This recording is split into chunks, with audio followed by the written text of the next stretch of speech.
Hi Aina. Hi, what you doing? I want to study biology, but I don't know which topic. Should we dive into the fascinating world of gene regulation? The one that uses the bacterial system? Yes. Called the leg operon? Yes. Let's get started. What is leg operon anyways, Nihat? Okay, an operon is a cluster of genes that are regulated together under a single promoter. Oh, does it mean all the genes in the operon transcribe as one mRNA and work together to produce related protein? Yes, Aina.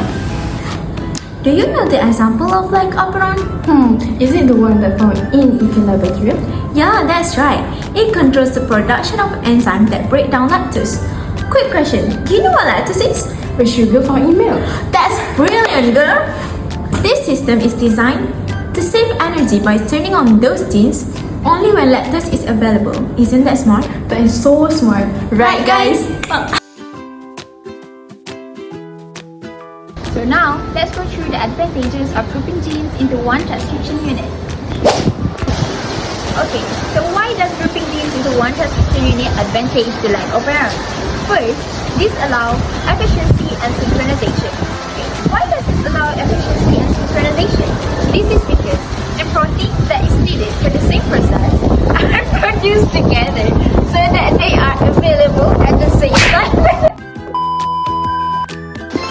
So why does grouping genes into one transcription unit advantages the leg operon? Okay, first, this allows efficiency and synchronized gene expression. Why does this allow efficiency and synchronization? Because the protein that is needed for the same process are produced together so that they are available at the same time with the right amount. This can save the cell energy because the cell doesn't need to regulate its genes separately. For example, it can turn on all the genes that is needed to digest a specific nutrient when it is available. So now we're done with the advantages, so let's see what happened if it didn't group. First, the protein might not be produced at the same time, and this can disrupt the processes that require them simultaneously. Secondly, this could also waste the cell energy and having waste in making proteins in one composition. And the last one, this could slow the cell's ability to adapt to changing conditions and reducing its chances of survival.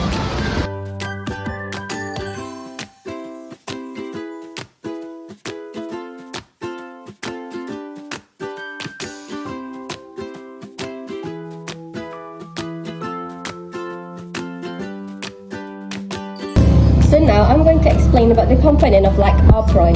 First of all, we got an operator, promoter, and also three structural genes, which is like Z, like Y, and also like A. These structural genes are controlled by a single promoter and transcribed into single mRNA. And the single mRNA can be translated into separate polypeptides. Promoter functions as an attachment site for RNA polymerase to start transcription of structural genes, while operator, on the next, is a binding site for repressor protein. Like Z encodes for beta-galactosidase, while like Y encodes for primase, and like A encodes for transacetylase. Like Z gene encodes for beta-galactosidase. Beta-galactosidase will hydrolyze the lactose to glucose and galactose, while like Y gene will encode for permease, a transport protein that facilitates a pump lactose into cell. It will increase the permeability of cell membrane to lactose. And last but not least, like A will encode the transacetylase, which transfers an acetyl group from acetyl CoA to beta-galactosidase. Unlike operon, there's also a component called regulatory gene, or we call as like I. Like I is not a component of like operon, but it functions to code for repressor protein. But what will happen if there is mutation occurring like I? If there is mutation occurring like I, then there will be no repressor protein produced. As a result, the structural genes will produce continuously, and also enzyme galactosidase, permease, and also transacetylase will be produced continuously. Hey Ami, you know what? I just heard some girls talk about leg operon when lactose present, but I think they missed some point. Can we go through how it works because I think I might be wrong? Sure, Mia. let's jump to it. So Mia, what do you think it starts with? I think it starts with Lex I gene. That's right, Mia. But what does it do? Listen carefully. The LEC-I gene produces a repressor protein that normally binds to the operator, blocking transcription. But when lactose is around, some of it gets converted to allolactose. And I think allolactose acts as an inducer, right?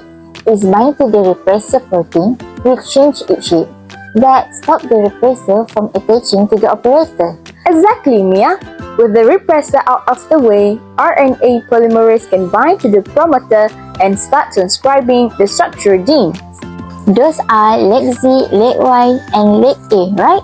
Each of them codes for an enzyme needed to metabolize lactose. That's correct. LEC-Z produces B-galactosidase, which breaks down lactose into glucose and galactose. Meanwhile, LEC-Y codes for permease, helping lactose enter the cell. And LEC-A produces transacetylase, though its exact role in lactose metabolism isn't as well defined. So, with all this enzyme synthesis, the cell can efficiently use lactose as an energy source.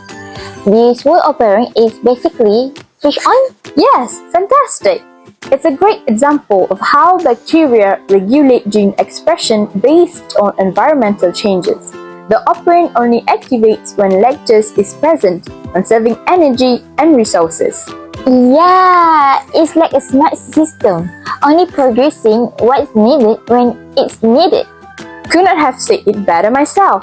It's fascinating how efficient gene regulation can be. Now I understand. I think we should explain this to them. Oh, that's so nice of you, Mia. Why not we go now? Sure, let's go.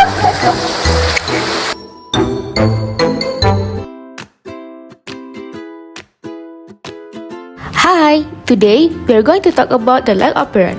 Specifically, we will explore what happens when the lactose is absent from the environment. To understand how the LEC operon works, we need to first know what it consists of several key components. 3 structural genes, which is LEC-Z, LEC-Y, and LEC-A, which code for protein that helps the cell break down lactose. These genes are regulated by a promoter, an operator, and a regulatory gene that produce a repressor protein. So, let's focus on how the system functions when lactose is absent. When there is no lactose around, the bacteria don't need to produce the enzyme for lactose metabolism. In the absence of lactose, the regulatory gene produces a repressor protein, which binds to the operator. This repressor protein physically blocks RNA polymerase from binding to the promoter. Without RNA polymerase, the LEC operon cannot be transcribed and the genes LEC-Z, LEC-Y, and LEC-A are not expressed. Thus, enzyme B-galactosidase, permease, and transacetylase are not synthesized. LEC operon is deactivated or switched off.